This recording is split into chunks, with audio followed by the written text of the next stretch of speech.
For thousands of years, the pyramids have stood in silence. Perfect, massive, untouched by time. Tour guides call them tombs. Textbooks call them engineering miracles. But what if both are wrong? What if the pyramids were never meant to honor the dead, but to control the living?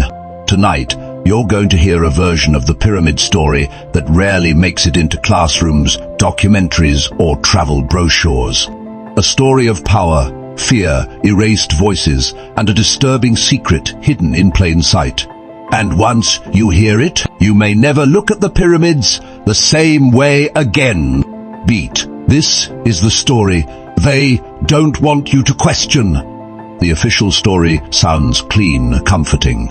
We're told the pyramids were built as royal tombs, monuments to honor pharaohs in the afterlife. Historians say they were constructed by skilled workers, not slaves, that they reflect a peaceful, organized society devoted to the gods. But here's the problem. When you examine the evidence closely, the story starts to crack. No mummies were ever found inside the Great Pyramid. No inscriptions naming Khufu inside its burial chamber. No funerary texts. No clear signs of it ever being used as a tomb.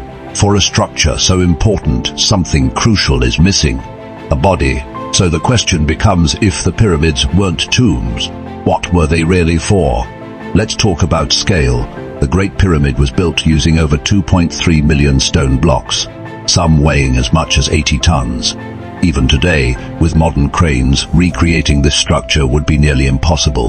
And yet we're told it was built over 4,500 years ago, with copper tools, ropes and wooden sleds. No blueprints, no written construction records, no trial and error pyramids of similar precision, just perfection on the first try. But here's the disturbing part. When a civilization invests that much labor, time, and human energy into a single structure, it's never just symbolic. It's political, it's psychological, it's about control. Ancient Egypt is often portrayed as harmonious. But power like this doesn't come from harmony, it comes from obedience. Recent archaeological findings suggest thousands of laborers lived near the pyramids. They were fed, housed, managed. But make no mistake, this wasn't freedom. This was state-controlled labor. Entire lives spent dragging stones under the desert sun. Generations born, worked, and died for one purpose. Not their afterlife, not their families. But the image of divine rulers, the pyramids weren't just monuments. They were warnings, stone messages that said, "This power will outlive you. This ruler is eternal. You are small." And when people believe that, they stop resisting. Now here's where things get unsettling. The Great Pyramid isn't just massive, it's mathematically precise. Its dimensions in code, pi, the golden ratio, the exact alignment to true north off by less than 0.05 degrees. This level of accuracy wasn't replicated again for thousands of years. Why? Because precision like this doesn't come from guesswork. It comes from advanced knowledge. Knowledge that was carefully guarded, and who controls knowledge controls reality. The pyramid wasn't just built to impress the gods, it was built to awe the population into submission, to make ordinary people believe this world is ordered, this hierarchy is natural, this ruler is chosen. Fear wrapped in geometry.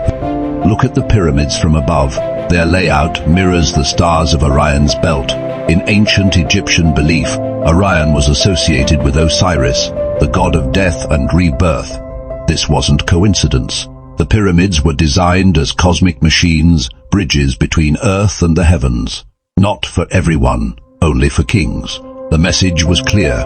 Pharaohs didn't just rule Egypt, they ruled the universe. And when leaders convince people they are divinely chosen, questioning them becomes a sin. So what's the disturbing secret? It's not aliens, it's not lost technology, it's something more uncomfortable.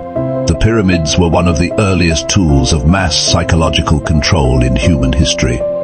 They taught people power is permanent authority, is unquestionable, sacrifice is norma. They normalized inequality at a cosmic scale, and once that belief system was built, it didn't need walls or chains. People policed themselves. pyramids weren't prisons.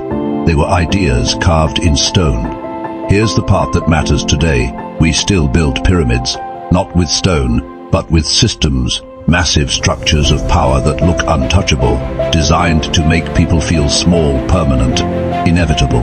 The pyramids remind us of something important. When a story is repeated long enough, it becomes truth. And when monuments go unquestioned, so does power. The disturbing secret behind the pyramids isn't what they were, it's what they taught us to accept. And the real question is, what modern pyramids are we living under right now? If this story made you think differently, then it did its job. Like the video, share it with someone who loves untold history, and subscribe for stories they never explain, because the past isn't dead, it's watching.